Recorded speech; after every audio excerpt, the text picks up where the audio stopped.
What is up, everyone? Welcome to L2R2, a PlayStation podcast. My name is Fonzie, joined by my co-host, Callum Monroe from across the pond. Callum, how the heck are you? Yeah, I'm very good, actually. I don't know whether you caught it before or if I was having internet problems, but there was a big football match on today and it went my way, so it could have I gone saw your one of two post, yeah. ways. Yeah, so in much better spirits than I could have been.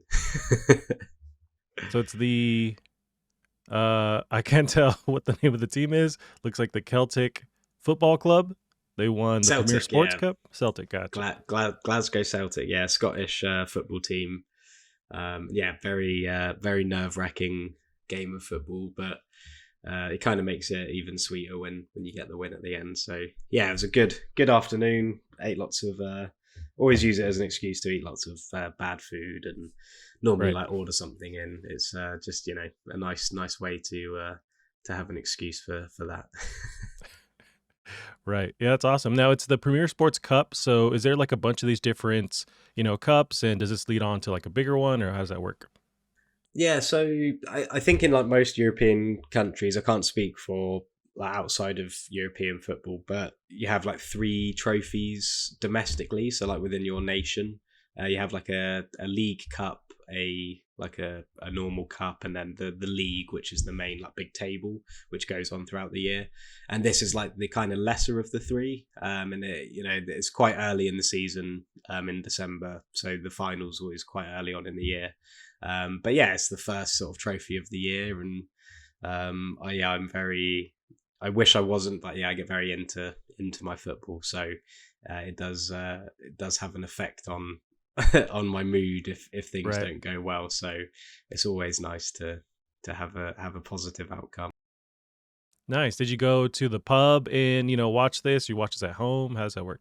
I didn't know. I watched it at home. I'm trying to be, as I said before, I'm going away to see my family for Christmas soon, so I'm trying Right. to not mingle with as many people as I possibly can. Just because I don't want to risk getting this new Omicron or whatever it's called variant, Yep. and then not being able to go and have Christmas with my family. So just trying to minimise the possibility of that. But I quite like watching it at home, and because I'm in England, it can sometimes be difficult to find somewhere showing the Scottish football. Um, but happy to watch it at home, especially if like there's opposition fans there and they start cheering Ah. when things go wrong. It can make things even worse. Have you seen any actual like fights break out in a pub from like different teams that are there watching it? I don't think I have actually. I mean, it's always, I think, because especially in England, it's very common to have people watching games in pubs and having like both sets of fans. It's always like a bit of banter. I mean, it can obviously get very serious and out of hand.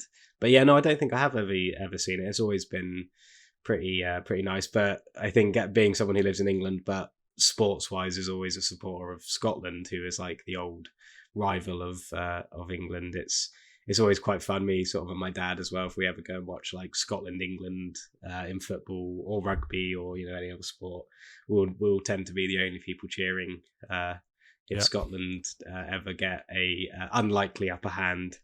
But yeah, no, we've always come out unscathed. I think there's like a general etiquette at pubs. It's different at the ground, like actually when you're watching it live. But yeah, at pubs it tends to be pretty good fun.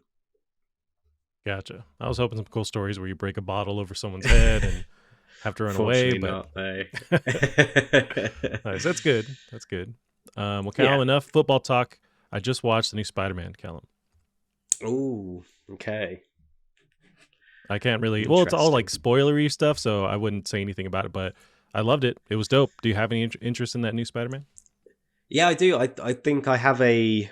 I don't have much of an interest in Marvel. I even when it was like kind of newish. I mean, I enjoyed some of them, but it was always like a bit just not really my kind of thing. But Spider Man's something I've always loved, and I like the two new Spider Man films. I think they're pretty good, and I've seen what happens in the new one. Because I think I was just more interested as to what actually happens rather than finding out for myself watching it. I'm not too Ah, bothered about spoilers or anything. So I do know what happens, but yeah, I'll definitely watch it. I just don't know when I'll get round to it. But yeah, did you enjoy it? I've heard lots of really really good things. yeah, it was dope. And I'm the opposite, where I muted any mention of Spider-Man in my Twitter feed and just like stayed off that side of the internet because I just wanted to watch it, unfold. And there's plenty of rumors beforehand, like what was going to happen, what they're trying to do with people in the mix, and I think they succeeded in what they tried to pull off, and it was crazy nuts, and it was cool seeing it in a theater with just like people's reactions and stuff. And got to take my two nephews, and they were super huge into Spider-Man, and so it was just a dope time. And yeah, no, it was super duper awesome, and I'm glad I was able to avoid the stuff to like see it in the theater and like react to it, even though I kind of knew it was happening, but it was cool to see it. Yeah, I think that was. I mean, it was kind of like a best kept secret, wasn't it? I mean, it was good that they managed to kind of keep things pretty quiet in Right. terms of like leaks and things. But yeah, I'm definitely looking forward to watching it. But it must have been nice going to see it with your nephews, especially. It's always nice, like watching stuff with younger people who are much more excitable, and I think it kind of gives you that. Well, for me especially, like whenever I watch things with my little brother, especially things that I watched or played when I was his age, it's kind of nice to you kind of get to feel like a kid again. Right, right. And I grew up with those original Spider-Man movies, and so it's a cool way to like just experience that whole history, especially like in this movie, the stuff that happened. So yeah, no, it was really, really cool. And then next week is the new Matrix movie, and I cannot wait for that. I'm just a huge Matrix fan, but I'm debating like maybe I just watch that at home just because it's like possible and it's easier. But I'm not sure. I'm staying up at night worrying about what I'm gonna do. Yeah, I'm excited for Matrix. I remember the series kind of ended on a sour note, so I'm interested to see whether because I think we've seen a lot of films that have sort of see like Terminator, and there was something else as well recently. Oh, like Halo, I guess, where they're returned to like popular series that kind of ended on a kind of sour note. So I'm interested to see how whether Matrix is successful in kind of bringing back that kind of mystery that I think the first film had, and then it was maybe for me anyway lost in the second and third movies, where it got a bit more actiony and a bit more um, it didn't really have that same mystique for me. So I'm hoping that it kind of just is a bit more less of the big jellyfish robots and mechs and things, and more of the like trippy kind of mysterious what if kind of moments. But yeah, really really Right. excited, and it's really cool that we get to sort of see this film series come back. Yeah, I'm stoked. And it is weird where the first one was so revolutionary with the special effects and just kind of a really weird, almost like an anime taken into live action.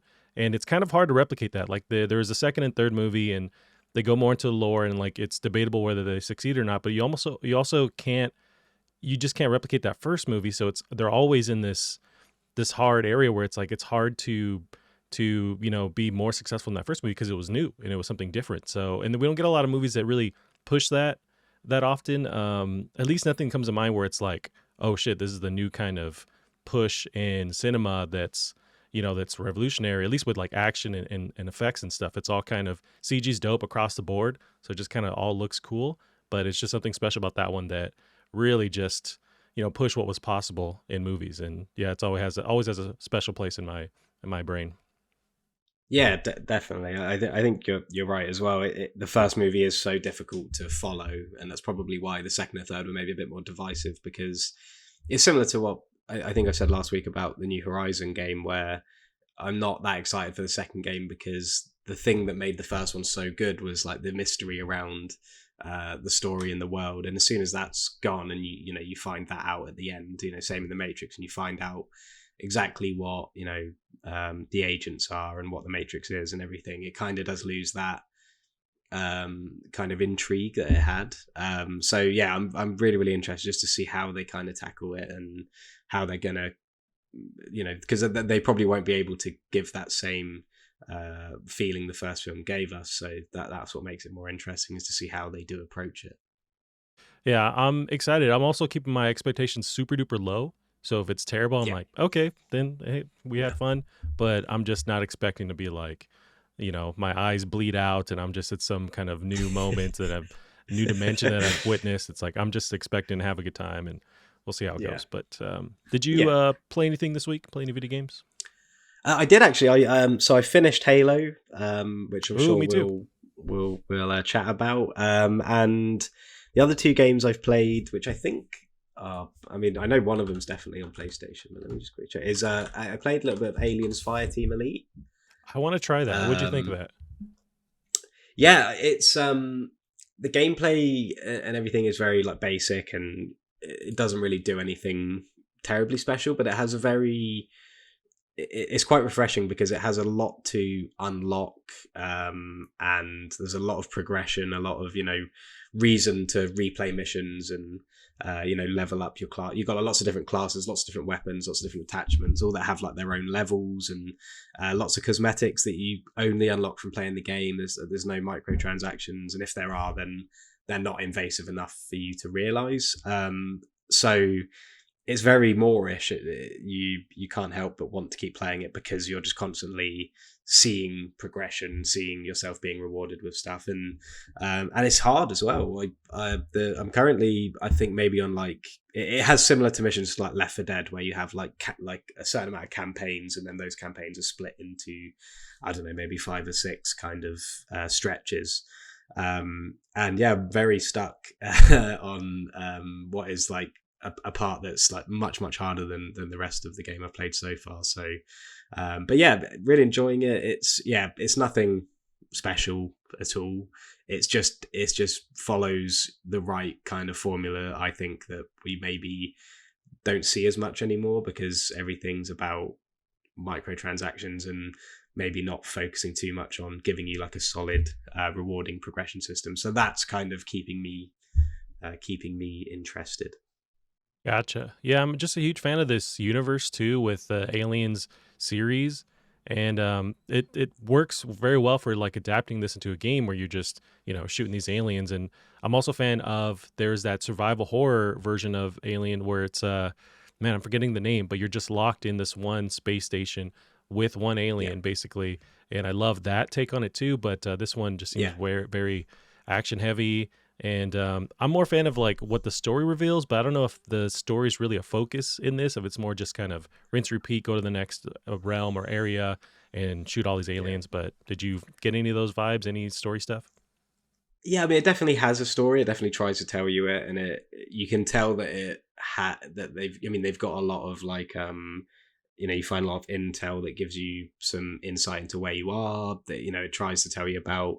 It's got some like Wayland industry kind of characters that are kind of villainous, and there's weird experiments going on. So there is definitely some story there, but it's just the kind of game it is. You just don't, or I personally find it difficult to really care too much about it. And I do love Alien, but it's definitely more focused on giving you a reason to keep jumping into missions and everything like that. But yeah, there's definitely a story to it. It's definitely on a path, on like a narrative path, and hopefully it improves and gets better. But like I said, I'm not very far in, and yeah, very stuck at the moment.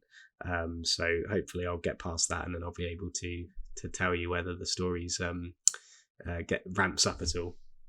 Gotcha. Yeah. Did you also play? Because it's multiplayer based, but I think you can fill the void with bots. I don't know if you played with people. Was that anything to write home about that part? Yeah, so it's 3-player co-op. I was playing it with a friend, and then we were kind of joined by randoms. The people so far haven't been the best teammates because it's 3 players. So if you're playing with like one other, then you get one person who joins you.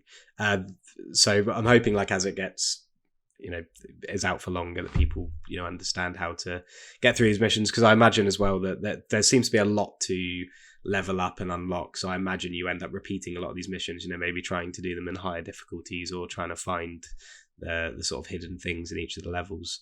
So I'm hoping that the longer it's out, the more and more people you play with know what they're doing, which might make life a bit easier. But there is the option to have AI as well. You can lock in your fire team, which will essentially just not wait for somebody else to join your game. But to be honest, it's been pretty seamless. The actual having somebody join and everything has been very quick. It seems like it's got a decent player base at the moment. So there's been no real complaints, just the fact it's quite new. So it can be difficult to be paired up with somebody that, is actually helpful. Right. Yeah, I want this to succeed because I just want more games in this universe, and I think they have a cool take on it here. I would more prefer something that's just single player based, but that's me. I think they also need a. That's a reality of the industry right now. It's like you gotta make money somehow. So there's the microtransactions, there's getting people on this, and there's a live service aspect to it. I get that, but I'm more of it'd be cool to see this kind of single player thing fleshed out. Alien Isolation, I think, is the name of the game I was blanking on. Yeah. And that one, that's the. Sorry, I was going to say that's one thing about fire teams is like you said, it does seem like on paper it's going to be a microtransaction kind of live service thing, which I'm sure like the live service aspect is, because I think they are planning on keeping it updated. But yeah, like I said, it seems like if there are microtransactions, then they're not immediately obvious, and also you unlock so much stuff that it doesn't impact the kind of fun of the game, the fun and enjoyment of the game, which I think a good example of that is like Borderlands 3, which introduced microtransactions, but you were also still constantly unlocking really, really cool stuff to keep you kind of occupied. So I think as I would prefer a single player thing as well, something like a mixture of maybe Alien Isolation and Colonial Marines. But I think for what this game is, we've got a pretty good foundation that can probably maybe turn into something really, really great. Gotcha. That's awesome. Yeah, this is on my radar, and I think I actually have it downloaded on my PC. I just haven't tried it yet, but been just knee deep in Halo. But this one looks cool, and this is a Game Pass game too, so I think that's another way to get, especially these games that really rely on a strong player base. Like that's a great way to get people in there, and assuming they stick with it. But that's cool. And then you finished the Halo campaign. I finished it as well. Yes. Yes. I don't know how, spoiler or whatever you want to get into it, but what'd you think? What'd you think of the gameplay, the story, how it all wrapped up? Yeah, I think, to kind of mimic what we said last week, I think the gameplay is great.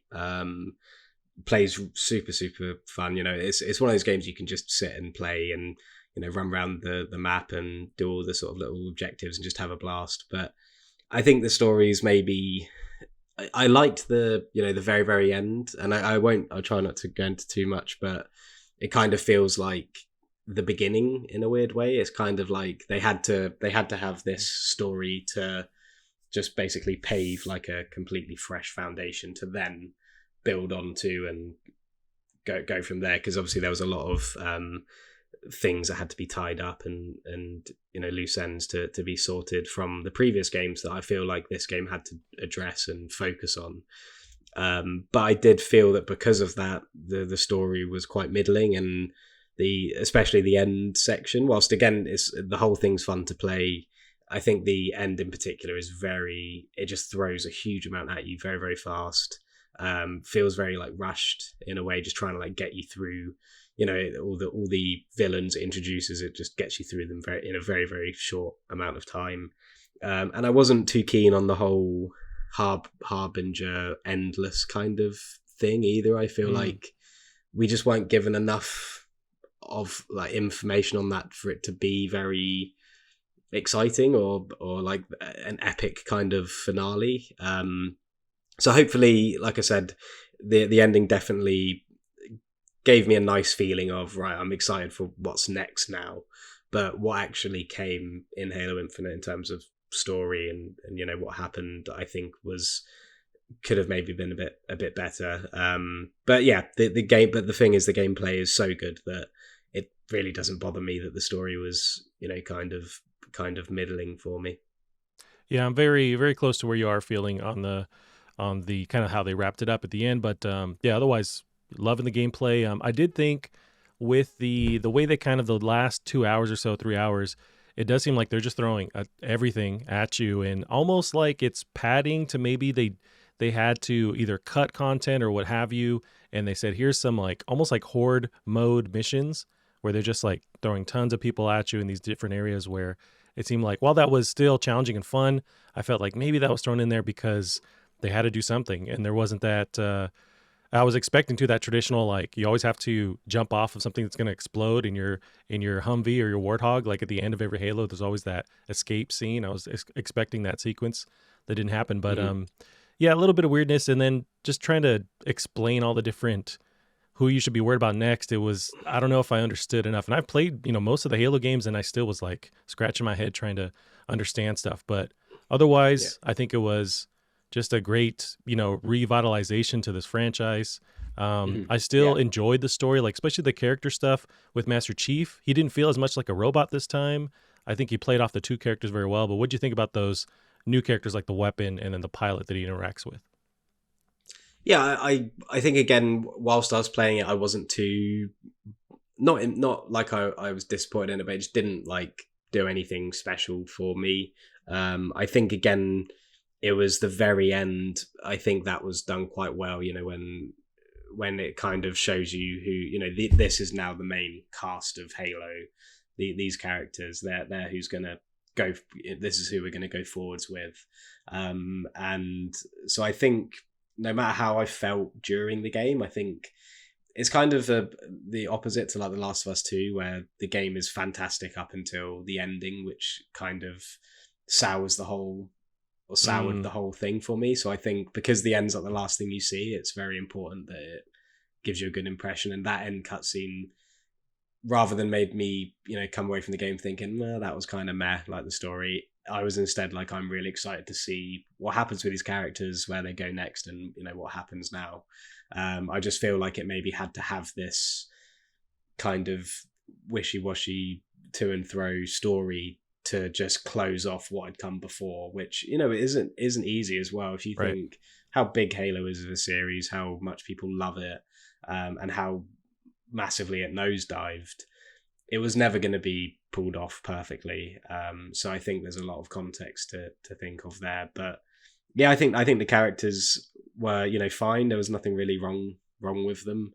Um, and then, but yeah, it wasn't until the end where I actually really felt like, right, yeah, I think these guys gel quite nicely together. I'm interested to see where this goes.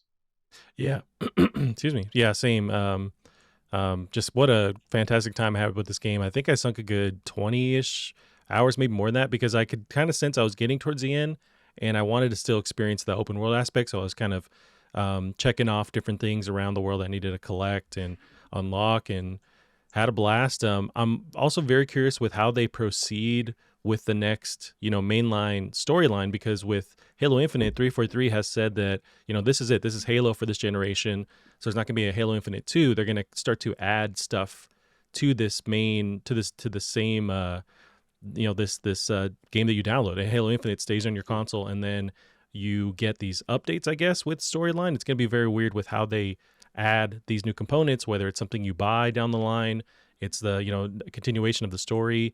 They're going to almost like how they treat multiplayer, where they keep adding to it. It's going to be the same kind of aspect for the campaign, I imagine, or they just focus on campaign going forward, but they do leave stuff untold that they could continue on. And does that mean we stay on this ring? Do they unlock other parts of the ring? I don't know. It's very interesting, but I don't know how they're going to proceed with adding stuff story wise to this game. Yeah, I don't know either. I think it could be something very new that we haven't seen before. We've seen with like Master Chief Collection that does quite a nice job of like having like a compilation of like Halo 1's story, Halo 2's story, Halo 3's story, and you can install and uninstall the different parts of those. And maybe they that's already a tried and tested thing within that franchise, that maybe they could do something like that. But if perhaps they are just using Halo Infinite as the hub or as the compilation of the future story stuff, and then just one multiplayer, which I think would be very new, would be an interesting way of doing things. But it would also allow them to tighten up visually things and maybe add some gameplay tweaks to possible sequels or however they do it. But yeah, it'll definitely be interesting. But yeah, but I've definitely come away with a good feeling, which is the main thing. And yeah, I'm really really excited to see what comes with it as well. Yeah, and this to tie it, I guess, back to PlayStation. I'm hoping this scares PlayStation enough to for them to go, "Hey, we need some kind of first-person shooter presence on our console." I mean, they have we talk about it over and over again. They have these great properties that they can bring back to life. It's going to take time for sure if they're just starting now. I can't imagine that they haven't been conscious of this, but yeah, you have Mm. Killzone, you have Resistance, or a new property. It's like, man, bring this there where they have this kind of response because they've just focused on these third person action games, which are dope. But there's this huge void there on PlayStation that I think could be filled with some kind of existing property. But it seems like it's not a focus and it's very strange.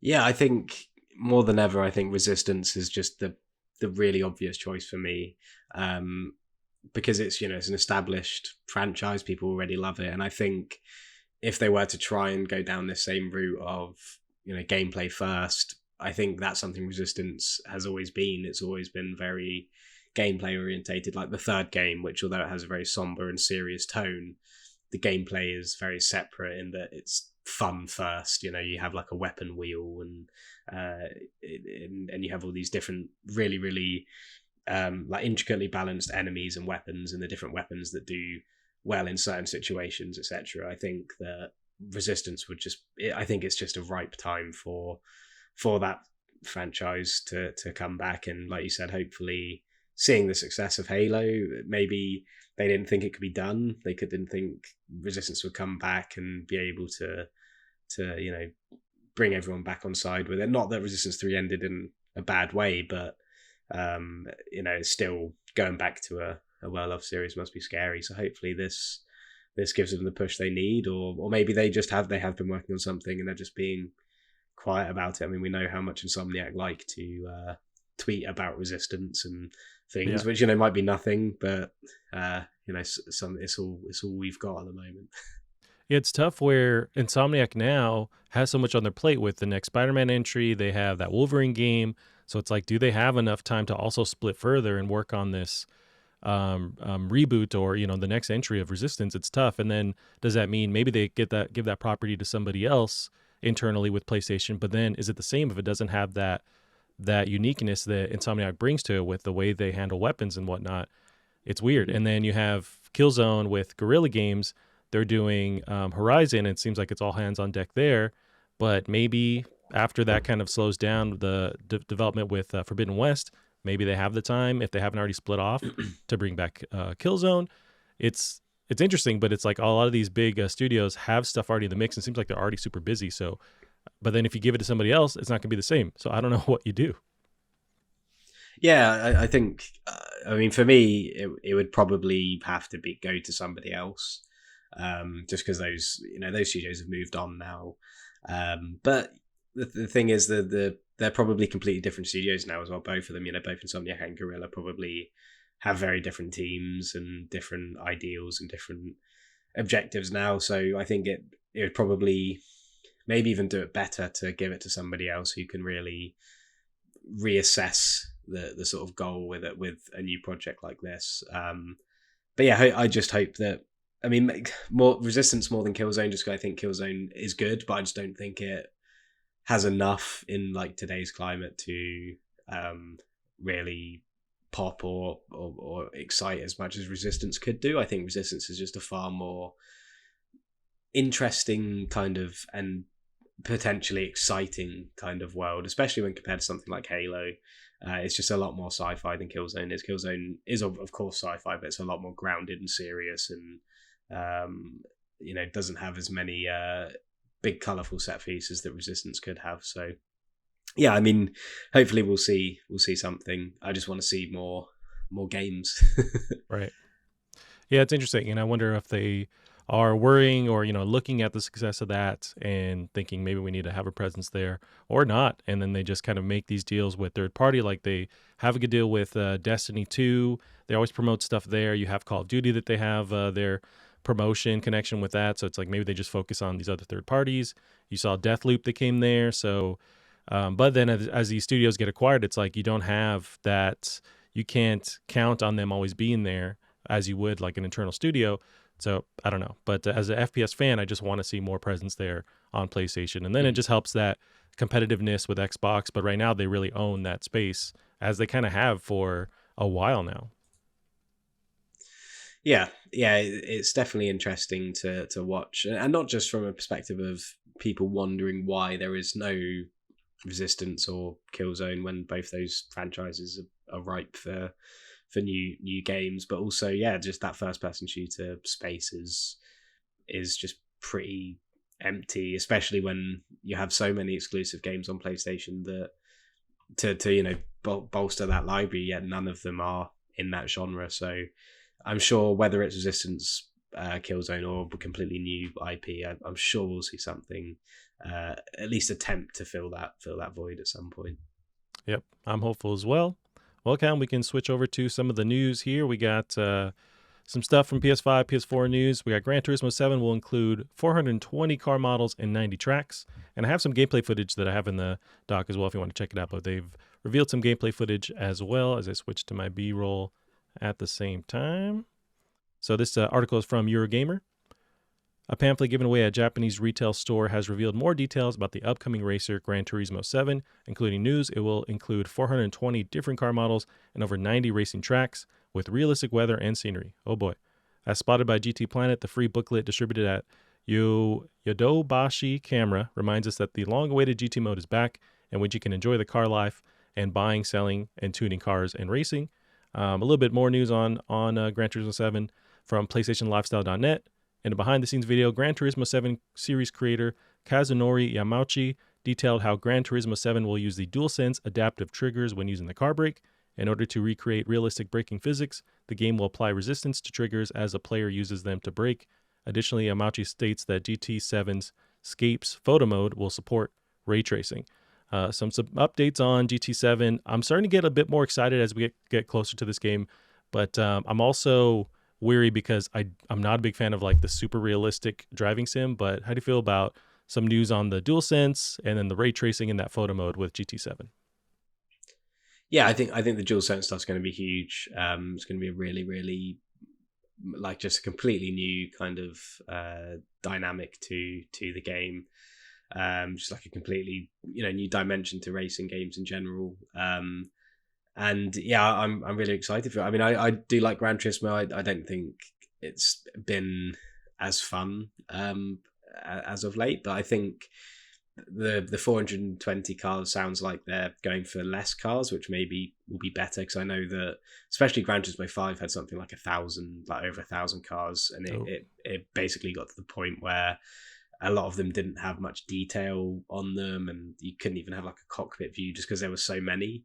So it sounds like they're definitely going for a more focused amount of cars, which is always good. And yeah, I think the DualSense is going to be a massive, massive thing for this. I just hope that they kind of try and modernize the general like user experience, like in the menus and how the championships work. And I say this all the time, but I just wish something would do what Race Driver Grid did, where you have like a real sense of progression as like an individual driver in your in the career mode or whatever they call it. So I think that would just go such a long way for something like Gran Turismo or just any track racer in general. I think the two track races that do it best is Grid and Need for Speed Shift as well did a good job of making you really feel like you're working towards something.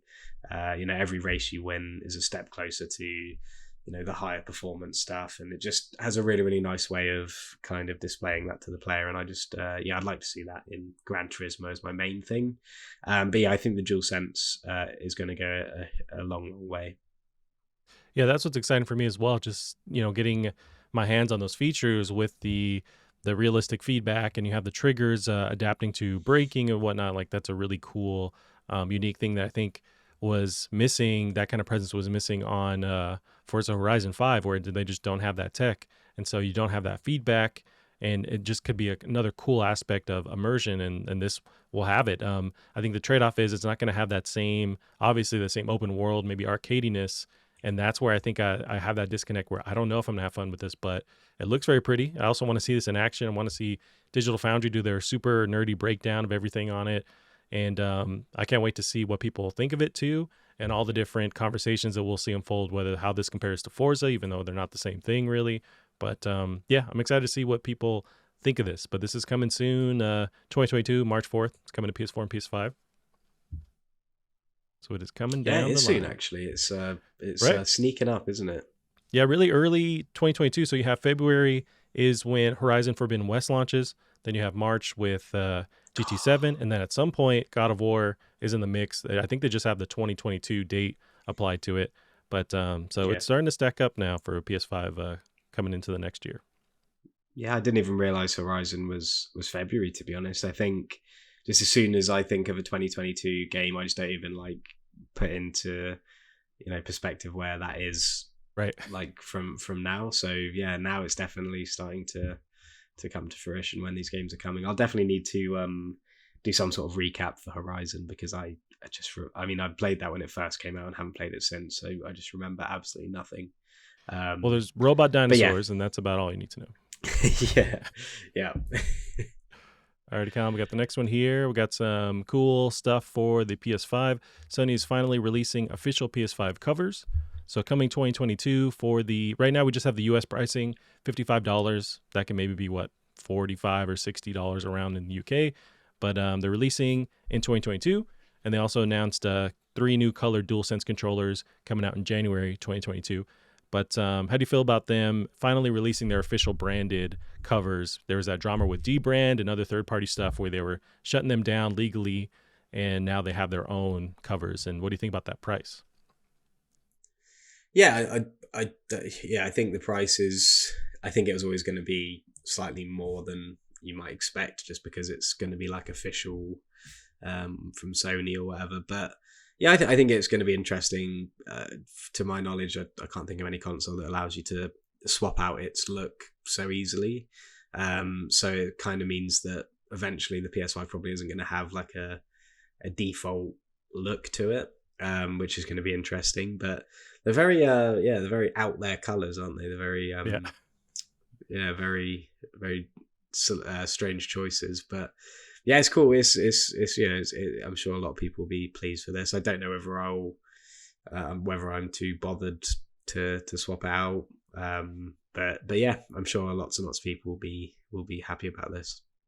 Yeah, I think the price point's a little steep, but I guess it's you get that when it's a Sony branded thing. You've been able to buy this stuff online, so especially like eBay and other outlets, they sell these kind of things, these shells. I bought the black cover for my PS5 maybe like 6 months ago, and it was what, $30 on eBay. So it's possible you can buy different colors already.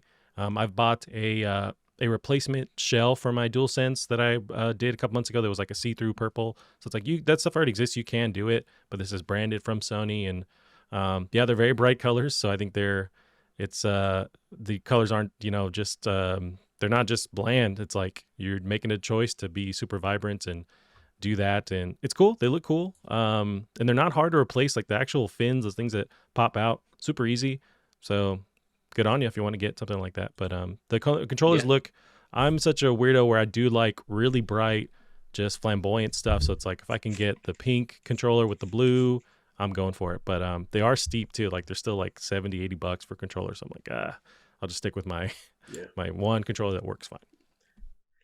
Yeah, I got a black controller fairly recently, and yeah, they are a little bit steep, but I think what are they, like 10? I mean, I think in the UK they're like £10 more than an Xbox controller, and now Sure. I've got an Xbox. I think that kind of makes the DualSense better price, because I think the Xbox controller is like incredibly cheap feeling, especially like the buttons. They're very loud and just very plasticky. So I think that I think for the price difference between the two controllers out there, I think it's probably not too bad.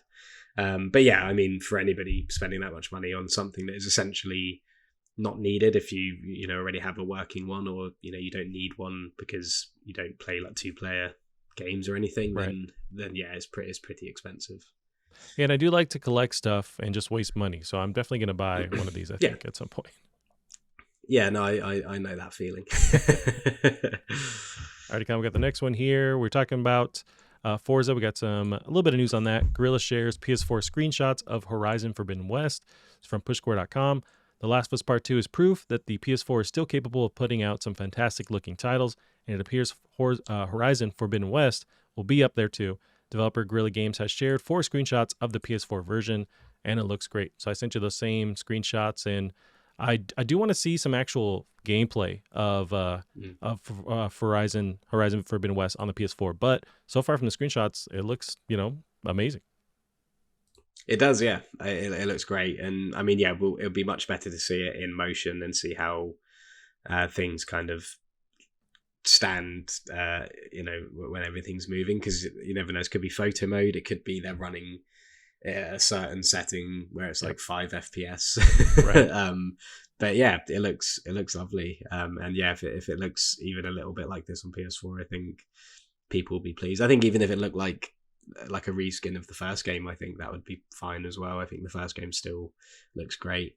But yeah, it's impressive. It's always impressive to see how they can squeeze like so much juice out of these machines, especially considering how aged the tech is now, and how good these games continue to look. Yeah, they might have a benefit of launching the original Horizon on PS4 and just having that same, engine. I mean, it is the same engine, but like having that same spec that they're shooting for, and then just unlocking it on PS5. So as long as it runs there's nothing, I imagine, crazy revolutionary that's on the PS5 version. Maybe it's faster loading in addition to the higher resolution and what's going on. But yeah, they have a benefit of it making it work, the original on PS4, just doing that again, and then unlocking the potential on PS5. And they've added these various features, like with the PS4 Pro.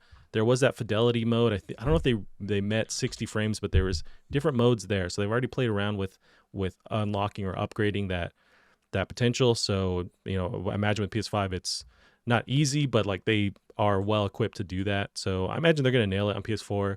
It's just I want to play this on PS5. I want to see the absolute everything unlocked and what it can do. So, and I can't wait. So just like 2 or 3 months, right? March, February. That's not very far from now. Yeah. Cannot wait. But we got some news on that. Little tidbit as well connected to for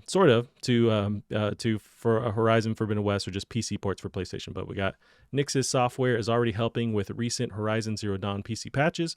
PlayStationLifestyle.net had the article.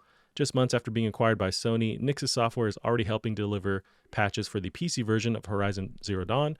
Developer Guerrilla Games revealed that Nix's helped with recent release of the version 1.11.1 patch for Horizon Zero Dawn on PC, which included bug fixes.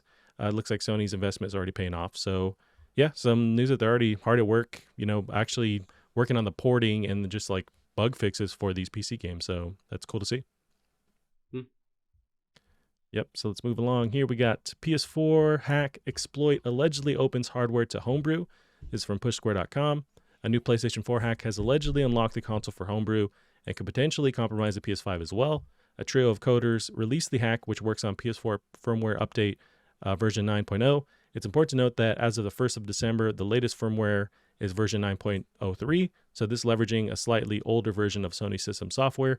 A widely shared Twitter video from Spectre Dev appears to show custom firmware running on the console. It's not the first time that the PS4 has been hacked, of course, but typically coders are forced to work with much older system software. It's likely that a game of cat and mouse between Sony and hackers will now ensue as it works to unplug or plug the holes, especially if some people are reporting a similar exploit can be used on the PS5 as well. Cam, how do you feel about hackers hacking away as they do, trying to unlock the PS4 and possibly the PS5 again? Yeah, I think it's going to be just one of those things that happens just all the time. It's a hobby for these people, and there's some pretty cool stuff that normally comes out of it. So I'm sure the back end team at Sony will have their work cut out for them. But because it is such a common thing, I imagine they have like whole teams dedicated to this exact kind of defense. So, but yeah, it's always interesting to see people compromising these systems, and as the PS4 kind of fades further and further into last gen, I'm sure that more and more of this will start happening. Yeah, when I first read this headline, I thought, my brain starts thinking, okay, well, it's a PS4. They've sold, X million of copies. It's like, just let these hackers have their fun. Like, who cares? But as they say further on, they can unlock potential to then use these tools on PS5. It's like, okay, I can see why you want to lock this down. But at a certain point, we've sold already so many PS4s. Everyone has one. Just let them have their fun. As long as you can, maybe you make a handshake with them and say, okay, leave the PS5 alone for the next 8 years. You can have the PS4, and then everyone's happy. Yeah, I mean, they were still patching the Vita from hackers, so I doubt No. they'll let this one slide. But yeah, I kind of feel the same way. I think it can be really cool to. It can also extend the life of something. I mean, if they'd allowed the Vita to just be open source to everybody to get into, then it could really prolong the life of that. But you've also got to think that if they're really finding ways to get into the back end, that whilst the PlayStation Network is still live on those machines, and you got to wonder whether this means access to the back end of like people's accounts and things like that. So I guess they've got to be careful of things being linked with the network still. But with the PS3 and the Vita, they've had talks of shutting down the store and basically removing all kind of network functionality. Then maybe that's the kind of cutoff point. So Right. maybe in like 10 years time, when it happens to the PS4, then they'll be allowed to have free reign on it. Cool. Yeah, I'm sure they're super excited for that. But yeah, that's going down as it always does. We got the next one here is some rumors about the Order. Sony's renewal of the Order 1886 trademark probably means nothing, but fans are excited anyway. It's from PlayStationLifestyle.net. Sony Interactive Entertainment has refiled a trademark application for Ready at Dawn's The Order 1886, feeling all kinds of speculations online, but it probably doesn't mean anything. First spotted by Gumatsu, the fresh application was filed on December 9th, but as pointed out by Twitter user Jake A. Game in the replies, the original trademark expired on the 3rd of December, so we're assuming Sony is simply hanging on to the title a little bit longer. Callum, do you think we could see any 1886 stuff? And do you want to see any more 1886 stuff? Yeah, I think it's a weird one because it had such a unique and really cool setting, but it just wasn't.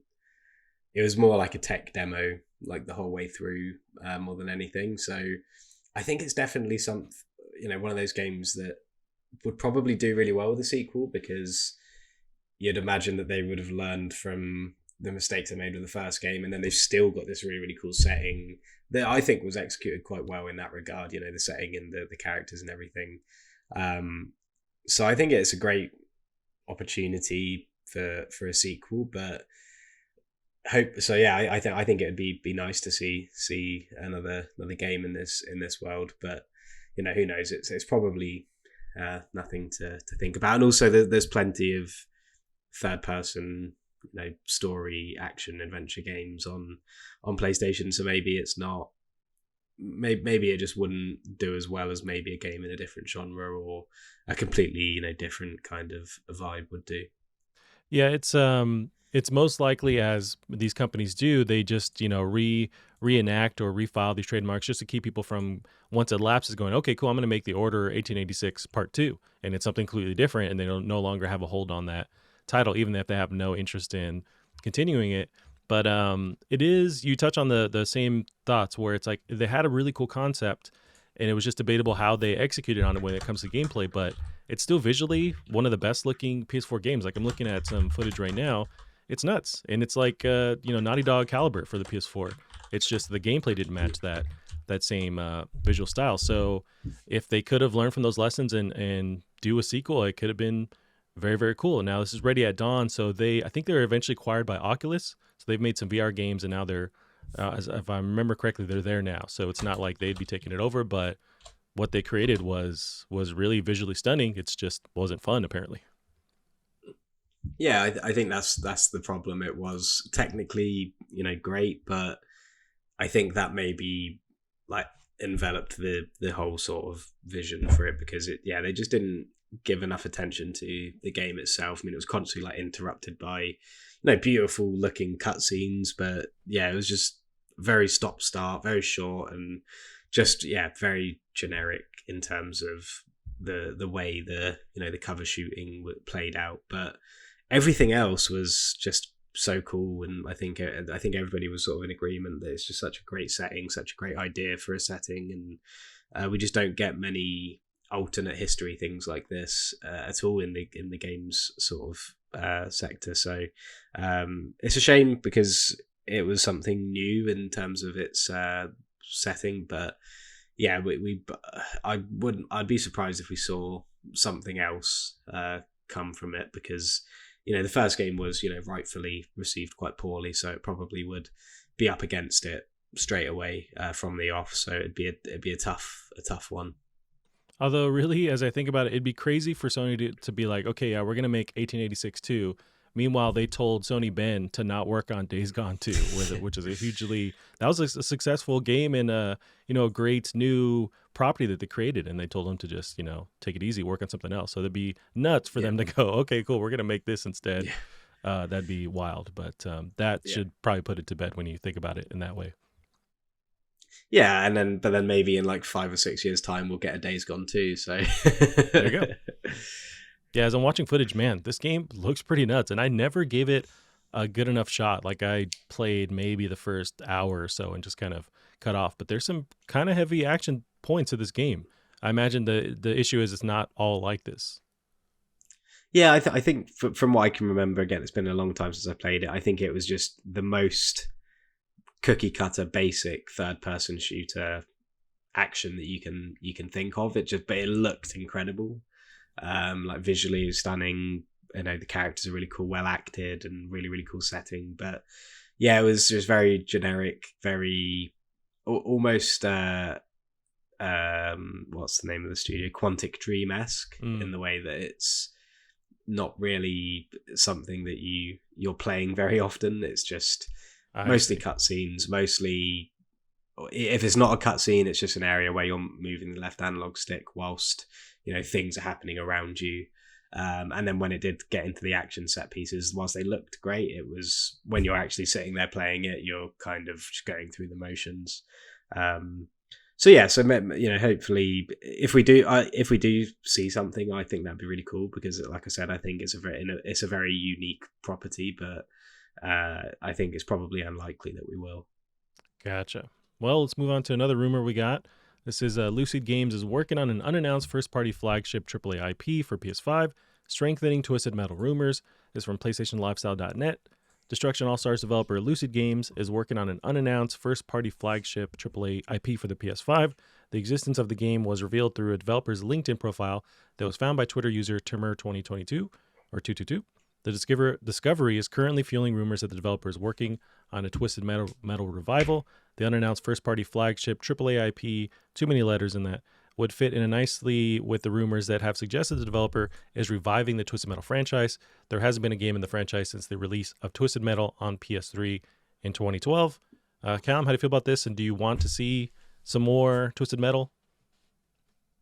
It's not really a game series I played, so I'm kind of indifferent about whether or not to be excited about getting it. But Destruction All Stars, that was the PS5 PlayStation Plus game. Yes. Well, I'm just double checking that. Yeah.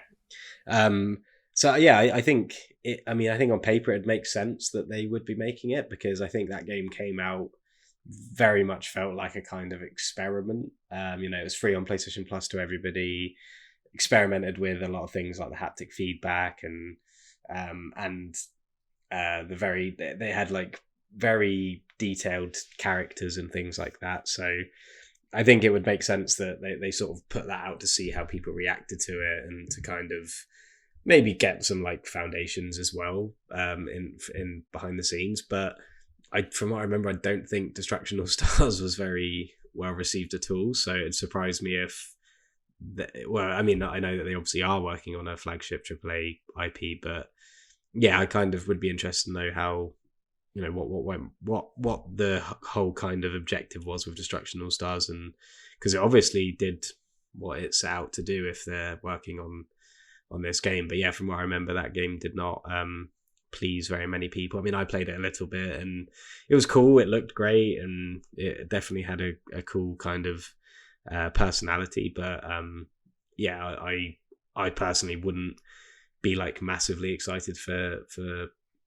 the next game they were doing if it was to be similar to that game. So, but you know, it could be completely wrong, and that could have just been something for them to you know, get something out and get people talking about, or get people's sort of feedback on that game to see how they could then incorporate that into a much bigger project. But yeah, it'll be interesting. I know Twisted Metal's got loads of fans, and there's a series coming out or something. So I'm sure that will probably be, you know, talk of the town when that does come to fruition.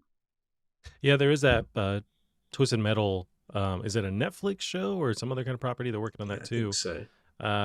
Yeah, that's, you bring up some good points where, and I wonder how often that happens in game dev, where they make a deal to make some game, but also they understand that if this works, or this is kind of a test run to see the next big thing after that. I wonder how often that happens, but this would be a good example if that's what's going on, where they have proven, and whether it's fun or not, you know, it's debatable, but they've proven that they can build the bones, the framework of what would be eventually a Twisted Metal with that Destruction All Stars. And it seemed like they nailed everything. It just wasn't anything that latched on to me personally. Like it was fun, just not fun enough for me to keep playing it. But maybe you throw in the actual property of Twisted Metal, becomes something different. So I do, if this is valid, if this is true, I think they could make something cool with it. And I think a lot of the heavy lifting would be the fact that it's Twisted Metal as a tagline to get people interested. But yeah, it's super interesting. I think they could make something cool. I just also don't really care about Twisted Metal. So I think it'd be the same situation. I'll play it for a bit and then not touch it again if they end up making this. Yeah, yeah. I think. I mean, I'd love to be, you know, surprised by it, but I think, yeah, just those two things. I wasn't a fan of Destruction All Stars, and I've just never played Twisted Metal, so I don't really have much to say about that as a series. But yeah, like you said, there was definitely some cool things about Destruction All Stars. I mean, it looked great, it played well, and the haptic feedback was good. So maybe they just wanted to get some. And you know, putting it on PlayStation Plus means that a lot of people must have played it, so Right.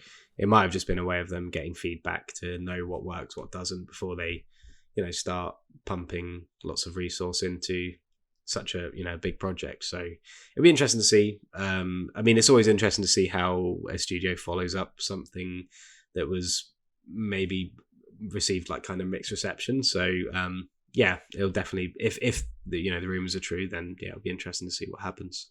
Yeah, that's the thing. It reminds me, we were just talking about Ready at Dawn with 1886, when they kind of have, they're on the right path, but really the second one they can learn from those mistakes with the sequel, that's where they could, you know, possibly shine more. So it'd be cool to see Mhm. if they can, you know, work on whatever issues that people had with Destruction All Stars, implement that into Twisted Metal. Could be dope. Like look at Naughty Dog with the first Uncharted. It's very cool, but really the one that shines is 2 and 3, especially 2. They learn from Mhm. whatever they're trying to achieve, but they need that chance to keep iterating and then to work on it. So it's a matter of, will these bigger you know, publishers, companies give them the time to actually greenlight, you know, a project and work on it again, learn from those mistakes. But yeah, it's interesting. I don't know how long it'll be before we see anything from this, if it's true in the first place, but that is what's going around. Yeah. Cool. So we got some other remake stuff. This one's actually confirmed. Ubisoft announces Splinter Cell remake from IGN. Announced on Ubisoft's website, the remake will be developed by lead studio Ubisoft Toronto, the developers of Splinter Cell Blacklist. It will be built from the ground up using the Snowdrop engine, which is the tech being used for the Division series. In an interview posted to the Ubisoft website, producer Matt West said, "I think it's kind of has to be a remake as opposed to a remaster. Although we're still in the very earliest stages of development, what we're trying to do is make sure the spirit of the early games remains intact and all of the ways that gave early Splinter Cell its identity." Ubisoft also confirmed the game will not be open world, as recent rumors were suggesting. Callum, are you a big Ubisoft Splinter Cell remake fan? Or as far as the Splinter Cell series in general, do you want to see another one? Do you have faith in Ubisoft taking this again and making something cool? Yeah, I think Splinter Cell's fun. I'm not like a massive fan of it. You know, I don't dislike it. I just know that some people are like huge Splinter Cell fans. But yeah, I think it's cool because this is like one of those games that's just constantly asked for. So it's cool that people are getting what they want. I just find it very difficult to get excited for anything Ubisoft these days. I think they make it very difficult from like a public facing perspective to like them or to root for them. So it's kind of bittersweet, but yeah, there's going to be a lot of happy people out there who are really going to keep an eye on this. And I was quite surprised actually because I saw the announcement, but it didn't quite blow up as much as I thought it would. Because I know again, it's always something I see people asking for. I thought this would have been like everywhere, and it might have just been me not following the right places. But yeah, I didn't see as much conversation about this as maybe I assumed there would be. Yeah, you're right. Where I think they announced it in a weird way, where it was less, hey, we're making the new Splinter Cell, and more of that they're looking for people to hire to work on the project. So it was kind of more of that coupled into the announcement. But you could have easily, we just had Game Awards, put up, a teaser just showing the three lights from Sam Fisher, coming out of the dark, just a little teaser, just giving people that announcement that they want. This reveal that, yeah, we're going back, we're making Splinter Cell. They could have easily done that and then drum up that support. And then, yeah, follow up the next couple of days saying, well, we haven't started working on it. We need people to actually work here and make it, which is fine. But yeah, I think they maybe dropped the ball. Maybe people don't even realize there's a Splinter Cell remake. Just the way that they're reading this, I think could have been handled better, where you actually get that cool shock moment of some kind of little teaser thing. But yeah, it's a bummer that they didn't get that. But yeah, I'm a fan of this original Splinter Cells. I do want to see this franchise come back. I have the same issues with Ubisoft that you were talking about too.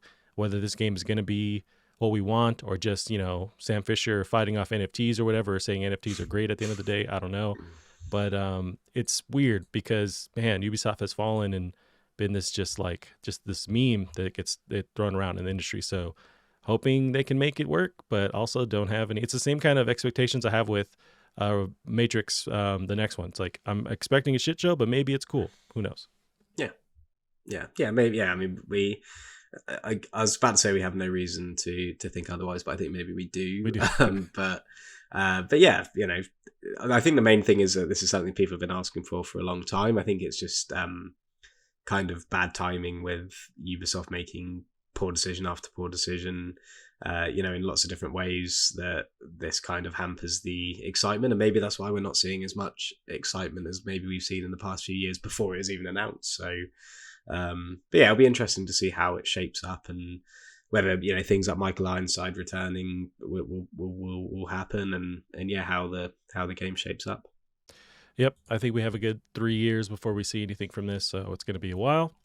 But we got the next one here, Callum, to end off the show. We got not everyone had the fortitude to finish Returnal on PS5. This is from pushsquare.com. Recent data published by howlongtobeat.com reveals the most retired games of 2021. Retired meaning players dropping out of a game before completion. This data only reflects the active community of that particular website, but largely corroborated by trophy data, shows just 10% of players managed to see off Act 3 of Returnal. Games like 12 Minutes, The Ascent, Outriders, and The Medium were retired by more players in Returnal, and it's interesting how the list is largely dominated by releases that launched on Xbox's Game Pass subscription. Callum, how do you feel about most people not finishing Returnal and this top 10 list of other games that people didn't finish, a lot of them being Game Pass games? Yeah, I think Returnal's the standout here because I don't know about 12 Minutes actually, but I'm fairly sure Returnal and Biomutant are the only two there that aren't that weren't like given as part of a subscription, because Oddworld obviously was PlayStation Plus on release, and the rest of them are, as far as I know, at Xbox Game Pass. So they make sense to not, to have lots of people drop out of them, because most people are going to download them if they're free, and lots of people will download them just to try out, and then either they'll just be like, it's not my cup of tea, or because they've got this subscription, they've got like hundreds of other games to play, which I think we can all sympathize with. So yeah, I think Returnal being there is probably the one that is actually evidence of people not wanting to finish it, which I think the type of game it is. I think if this was maybe if we were to look at 2020, maybe you'd see Hades on there as well, just because of the kind of game again that it is, or when like a From Software game comes out as well. So I don't think it's necessarily a bad thing to see it on there, but it's definitely the only game on there, I'd imagine, that is because of the game itself rather than the situation around actually getting the game or starting to play it. Yeah, I think you're right. Where those other games, you're just jumping in to try them because of part of that service, and I definitely did that. I think most of my games are retired games where I don't finish them at all, Yeah, but especially Returnal. Although the interesting side of Returnal is even though a lot of people didn't finish it or get to that endpoint, they're still spending a ton of time trying to get there. So I think you'd see the opposite end.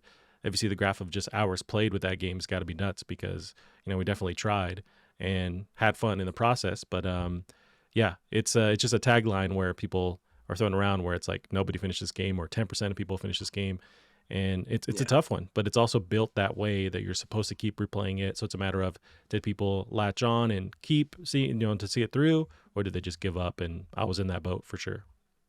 Yeah, and so was I. And I think it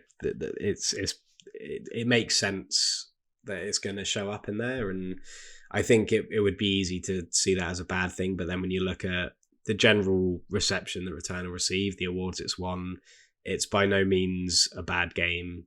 It's just difficult. It has a high barrier of entry for completing it, and I think even though I didn't finish it and you didn't finish it, I still feel like we probably both feel like we got enough out of the game.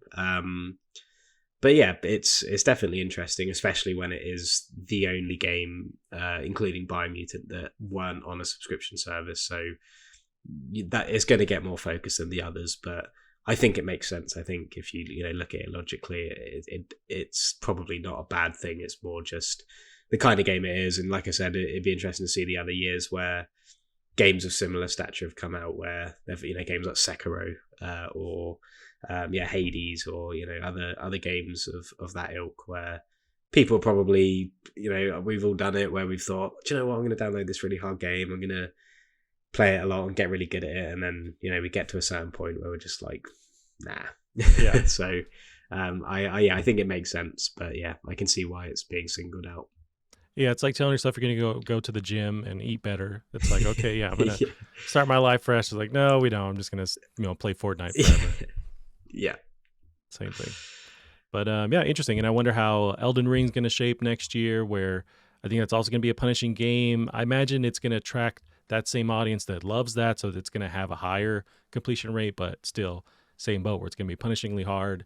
A lot of people might drop off because it looks, visually stunning, so they're going to jump in. Just like me, I get wrapped up in that as well, and I realize, oh no, I cannot complete this. Yeah, I think also as more and more of these games come out, I think Returnal was maybe, especially it being PS5 exclusive in a time when there wasn't very many of them. Lots of people probably got this game who wouldn't normally play these super hard games. So maybe something like Elden Ring, now that people kind of have come to know what to expect, they probably would be like, oh, I've tried some of these other games and they weren't for me. I didn't end up finishing them, so I'll sit this one out. But I think with Returnal, it was kind of one of a kind at the time, and there wasn't really too much reason to expect it to be that as punishing as it was. Whereas I think Elden Ring, because of all these games before it, people kind of know what to expect now, and will probably tamper their thoughts on buying it. Right. Yeah. Now I've learned my lesson for sure. Although Elden Ring looks cool, so maybe it'll work this time. Actually, Lilu wanted to pop up and say hi. She beat Returnal somehow, so that was interesting. I actually have a nephew, the same one I took to go see Spider-Man. He has this crazy, but he's like what, 8, 9? He's pretty nuts at these games. Like he beat Cuphead. He's worked through some of the older BioShocks. It's crazy how good he is. He's way better at games than me, and he's already just started. But yeah, so I'll ask him for help on a lot of stuff. Well, it's like if you go back and play games that you used to play when you were a kid, that you would play with ease when you try and think back at it. But you play them now and you're just like, how on earth did I do this? And I guess it's just your attention span. You have less things to distract you, and also more time, obviously. But yeah, same with my brother, who's now 11. He just if he's really into it, I think the problem with him is he likes playing the games he likes. And I think that was the same when I was a kid. You know, you don't have that like fear of missing out when you're a kid. You just kind of play the games you like, and Right. that's it. But I think that means that the games you do like, you get really, really good at them because you just play them constantly. You get to know how it works and everything. So, whereas, you know, when you get older, you try and broaden your horizons a bit. You know, not all of us, of course, but you know, the majority of people who are really into games, I think, will try and play lots of different things. So you kind of don't have enough time to get as good at them as maybe you want to. In fact, I started playing Shadow of War recently, which I played when it first came out, and obviously it's not an old game by any stretch, but it's definitely aged. It's mostly its control scheme, and I've been like getting my ass kicked on it so much, and I don't remember it being that difficult. So even like, what is that, like 4-5 years ago, maybe even now, like I've already, like, my muscle memory's changed because of like all the different games I've played since then. So yeah, and yeah, that's a big reason why I don't play multiplayer much anymore, because kids are they're just unstoppable Right. with the amount of time they spend on it. So, but yeah. Yeah, they have time, and also they don't pay rent. They don't have to worry about the world ending like we all do. So it's like they just full force. I'd love to be back to that. Yeah. Yes, yeah, it'd be very nice. I'm worrying about my credit score, and my back hurts now, and it's like a whole thing. So yeah, it's great. It's great to be alive, Callum. All right, Callum, we can end there for the week. Where can they find you online? I am on Twitter at Bear Monroe, where I'll probably be posting lots of celebratory things about Celtic. Nice. And you keep up the show as well on Twitter at Plastic Art Pod. That's it for us this week. We'll see you next week. Bye-bye. See you later. You're too late. I've already summoned Meteor. Okay, let's go.